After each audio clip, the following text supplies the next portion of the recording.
प्रजापिता ब्रह्म कुमारी ईश्वरीय विश्वविद्यालय में 22 नवंबर से लेकर 25 नवंबर तक चलने वाले इस सर्वधर्म सम्मेलन के अंदर हमारे साथ आज डॉक्टर साजिद सिद्दीकी हैं, जो कि मालेगांव से आए हैं। ये अपने आप में एक कौमी एकता का जीता जागता उदाहरण हमारे सामने है।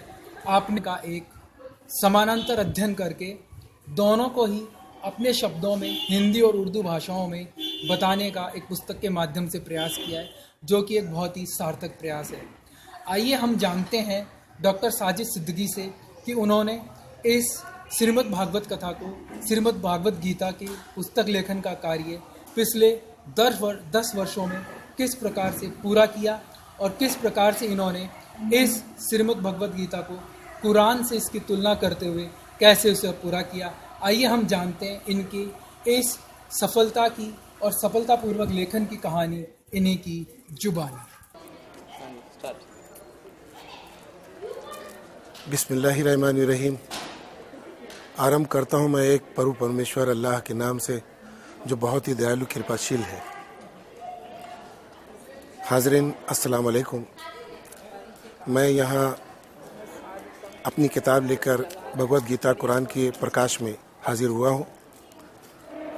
भाई साहब ने जैसा कि कहा कि आज सारा विश्व, सारी दुनिया शांति की तलाश में है।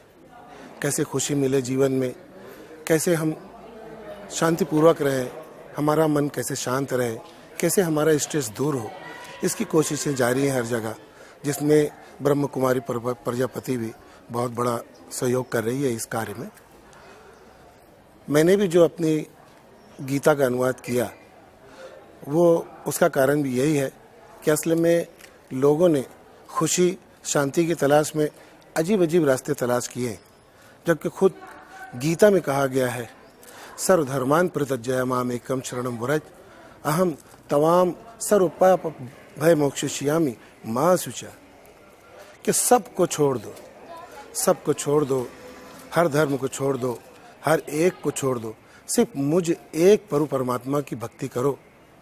अगर जब हम एक प्रभु परमात्मा की भक्ति करते हैं तभी हमें शांति प्राप्त होगी और ईश्वर हमारे तमाम पापों को से मुक्त कर देगा। जितने भी भय और शोक हैं वो भी सिर्फ एक प्रभु परमात्मा की याद से ही दूर होगा, क्योंकि कुरान करीम में भी कहा गया है कि अला बिज़िक्रिल्लाहि तत्मइनुल कुलूब, बेशक खबरदार और खूब जहन में रखो, अल्लाह कहता है कि सिर्फ एक प्रभु अल्लाह की ही याद से जीवन में शांति मिलेगी और दिलों को सुकून मिलेगा। आगे जाके गीता में कहा गया कि ईश्वर कैसा है। ईश्वर एक तो है, हमने देख लिया कि सर्वधर्मान परित्यज्य माम एकम कहा गया, एक ईश्वर है, मगर वो है कैसा। तो 9वें अध्याय में ये कहा गया कि मय ततम इदम सर्व जगत अव्यक्त मूर्तिना मत स्थानी सर्वभूतानि नाचाम तेसवस्थिता। मुझ बिला मूर्ति, बेमूर्ति के ईश्वर ने ही इस सारे संसार का निर्माण किया है, और जितने भी मानव जाति, देवता, फरिश्ते और पशु पक्षी प्राणी हैं, सब मुझसे स्थित हैं और मैं किसी से स्थित नहीं हूँ। सबको मैं खिलाता हूँ, सबको मैं पिलाता हूँ, सबकी रचना मैं करता हूँ, मगर मेरी कोई मूर्ति नहीं है। यही बात जो है कुरान में भी कही गई है कि कुल हुवल्लाहु अहद अल्लाहु समद लम यलिद वलम यूलद वलम यकुल लहू कुफुवन अहद। कह दो कि मैं केवल एक हूँ, मैं एक हूँ, अब मेरा कोई माँ बाप नहीं, अब मेरा कोई बेटा नहीं, मेरे कोई औलाद नहीं, और मैं किसी के जैसा नहीं हूँ, मैं अनुपम हूँ। दोनों बातें दोनों ग्रंथों में ईश्वर ने एक ही बताई है कि वो एक है, और उसके तमाम विशेषण भी गीता कुरान में एक समान ही है।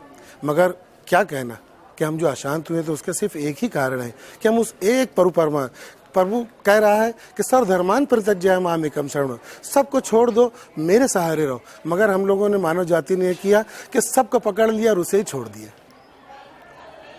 यही बात बहुत मुझे खुशी की बात है कि ब्रह्म कुमारीज में भी यही है कि भाई श्री राम जी, श्री कृष्ण जी और अन्य जो देवता हैं वो बहुत आदरणीय है, बहुत आदरणीय है, उनका आदर तो करने, मगर भक्ति सिर्फ एक ही होगी, वही अल्लाह जिसे गीता में कहा गया है ओम, जिसे कहा गया है ब्रह्म, उसी एक की होगी, क्योंकि वही है अजन्मा, अविनाशी और सब दयालु कृपाशील है। सूरह फातिहा में कहा गया जब कुरान शुरू होता है कि अल्हम्दुलिल्लाहि रब्बिल आलमीन अर्रहमानिर रहीम मालिकि यौमिद्दीन इय्याका नअबुदु व इय्याका नस्तईन इहदिनस सिरातल मुस्तकीम सिरातल लज़ीना अनअमता अलैहिम गैरिल मग़दूबि अलैहिम वलद्दाल्लीन। के तमाम स्तुति उस एक परमेश्वर अल्लाह की ही है और वो तमाम ब्रह्मांड का रचयिता है, बहुत दयालु कृपाशील है। और पूरी मानव जाति कहती है कि हम सिर्फ केवल तेरी ही भक्ति करते हैं और तुझसे ही सहायता चाहते हैं। अय प्रभु हमें सीधा रास्ता दिखा, शांति का मार्ग दिखा, ऐसा ना हो जो तेरे क्रोध का रास्ता हो। यही हम हर वक्त मांगते रहते हैं तमाम मानव जाति। और मुझे खुशी है कि मैं इस इजलास में जो यहाँ आया हूँ सेमिनार में, ये ख़ास एक प्रभु और एक परमात्मा अल्लाह और शिव जिन्हें आप हिंदी में कहते हैं कि भाई वो अल्लाह का ही बिल्कुल वो है नाम है, तो ये उसी के लिए ये पूरी सेमिनार आयोजित किया गया है। मैं बहुत काबिल मुबारकबाद है ये लोग। और मैंने इसी के लिए ये चाहा है कि भाई हर कोई अपना ग्रंथ समझता है, अपने लैंग्वेज में अपने अपने ग्रंथों को पढ़ता है, मगर दूसरे ग्रंथ जो होते हैं उसकी अपनी ज़बान में नहीं होते, इसलिए वो समझता है कि शायद दूसरे धर्मों का ग्रंथ में कुछ अलग बात लिखी होगी। मगर जब मैंने मेरे पिताजी के देहांत के बाद ये जानना चाहा कि मृत्यु उपरांत जीवन है क्या, आदमी मृत्यु के बाद कहाँ जाता है, चूँकि मेरे पिताजी ही मेरे दोस्त थे, मेरे गुरु थे, मेरे सब कुछ थे। उनके देहांत से बहुत बड़ी शोक समा गया मेरे दिमाग में। और मैंने चाहा कि भाई मैं जानूं कि अब धर्म क्या है, ईश्वर कौन है, अब मृत्यु उपरांत जीवन जो आखिरत का परलोक का जीवन है, वहाँ इंसान मरने बाद कहाँ जाता है। तभी मैंने कुरान शुरू किया। और बाद में दुर्भाग्यपूर्ण मालेगांव हमारा जो शहर है उसमें अक्सर फसाद हो जाया करते थे, तो दोनों धर्मों को कैसे जोड़ा जा सकता है, ये दो धर्म हैं क्या जो कुरान और गीता में, उसके लिए मैंने अध्ययन गीता का शुरू किया। फिर मैंने जब गीता पढ़ी तो बिल्कुल 90% दोनों समान बातें थी। ईश्वर भी उसमें एक है, यहाँ भी ईश्वर एक है। इसी तरह मृत्यु उपरांत एक जीवन है, मरने के बाद अल्लाह जो है तमाम मानव जाति को उठाएगा और उनके पाप कर्मों का, पुण्य कर्मों का उन्हें फल देगा। ये बात उसमें भी पूरी, जितने पाप कर्म गीता में है वही पाप कर्म कुरान में, जो पुण्य कर्म गीता कहती है वही कुरान भी कहता है। ये सब बातें बहुत समानताएं थी, इसलिए मैंने गीता का अध्ययन किया। और अध्ययन मैंने 7 वर्षों में पूरा किया। और अध्ययन करने के बाद मैंने कुरान के प्रकाश में गीता का एक नया अनुवाद किया। और स्वामी राम सुखदास महाराज, स्वामी प्रभुपाद जी की गीताएं मैंने ली और उनके अनुवाद देखे और उन्हीं का सहारा लेके मैंने एक नया अनुवाद किया जो बिल्कुल कुरान के प्रकाश में था। और मेरे मुस्लिम भाई भी आजकल गीता पढ़ने लगे और एक आदर बढ़ा गीता का भी। अब मैं ये चाहता हूँ कि हमारे हिंदू भाई भी उठें और वो कुरान पढ़ें, कुछ हिंदू भाई उठें और वो कुरान को संस्कृत में करें और लोगों को बताएं कि भाई दोनों में बहुत समानता है। इसी प्रयास के लिए मैंने अभी जल्द ही अपनी गीता, भगवत गीता कुरान के प्रकाश में हिंदी और उर्दू दोनों में अनुवाद किया है। और आज मैं यहाँ ब्रह्म कुमारी प्रजापति यहाँ पर आया हूँ और मैं चाहता हूँ कि यहाँ पे दादी जी के हाथों इसकी रिलीज़ हो। और ये 600 पन्ने की किताब है जिसमें ये दर्शाया गया है कि कुरान और गीता में क्या समानताएं हैं और हर बात के लिए ईश्वर जो है संस्कृत में क्या टर्म है और अरबी में क्या टर्म है, उर्दू में क्या कहते हैं, ये मैंने इसमें इसका उल्लेख किया है ताकि हिंदू भाई समझ जाएं कि प्रभु परमात्मा को वहाँ अल्लाह कहा गया है, खुदा कहा गया है।